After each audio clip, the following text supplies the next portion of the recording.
All right, let's talk business in the 217, doing it live on the WMAY morning news feed at 8:27. I'm Greg Bishop, and as we do each and every week, we connect with Michell Ownbey from the Springfield Business Journal to talk about some of the things that are happening around the area in the business community. Michelle, thanks for taking time. Let's get right into it. We've got some change of ownership with a cafe in town. Tell us about D&J Cafe.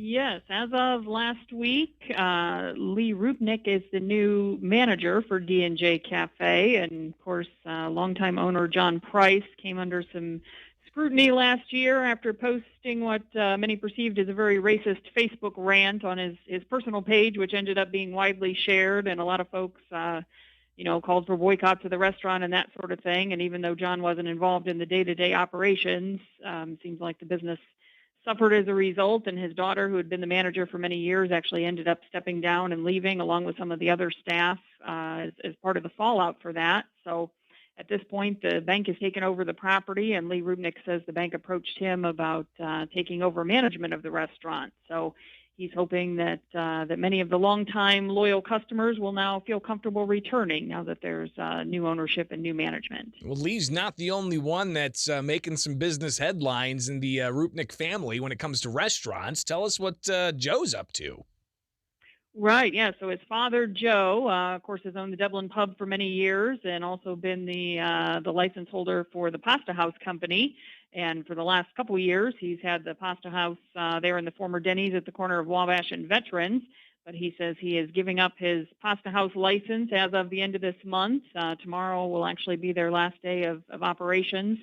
And he's going to convert it to a Beef O'Brady's franchise. I have to say I'm not familiar with that. The closest one is in Chicago area, and they're based out of Florida, but they do have locations in multiple states around the country.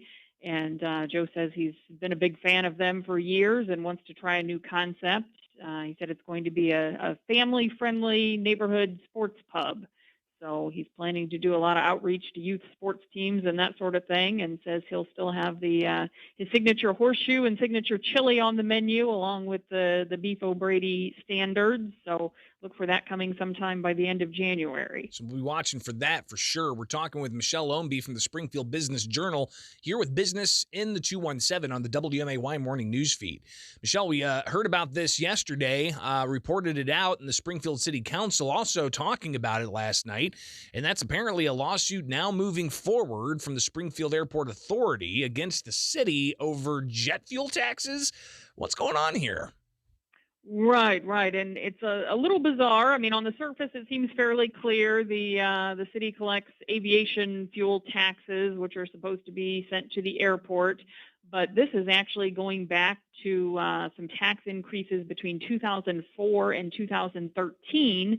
And the airport says that the city did not, then increase the amount of money that they were sending to the airport. So, of course, the Mayor Langfelder, is kind of questioning, why is this just now coming up when we're talking about something that happened a long time ago.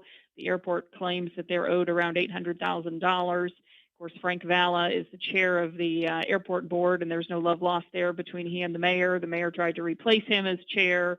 In another irony, former Mayor Mike Houston serves on the airport board, and part of this issue with the increase in airport fuel taxes actually happened during his term as mayor, but he says he was not aware of it at the time. So a lot of kind of weird politic things going on, but of course they're claiming that it's not politics, that it's just about getting the money that we're owed. So we'll see how that all plays out in court, I guess. Yeah, and $800,000 or whatever they're suing over, it's not chump change. So we'll see what happens with that. And that's your tax dollars, ladies and gentlemen. And your tax dollars are probably likely going to cover the cost of any litigation moving forward. Exactly. So we'll revisit this, no question about it, Michelle. And thanks for keeping an eye on that. And keeping an eye on so many other things. And the Springfield Business Journal does that for the business community. How can people get a copy? Definitely go to springfieldbusinessjournal.com, and you can sign up for BizBites. That's our weekly newsletter, and it's free of charge with a roundup of what's happening in the business community.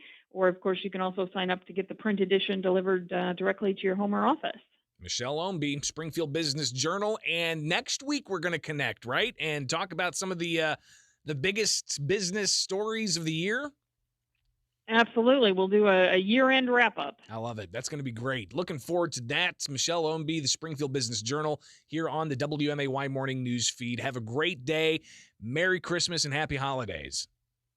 Thanks, Greg. You too. It is the WMAY Morning News Feed. Now coming back at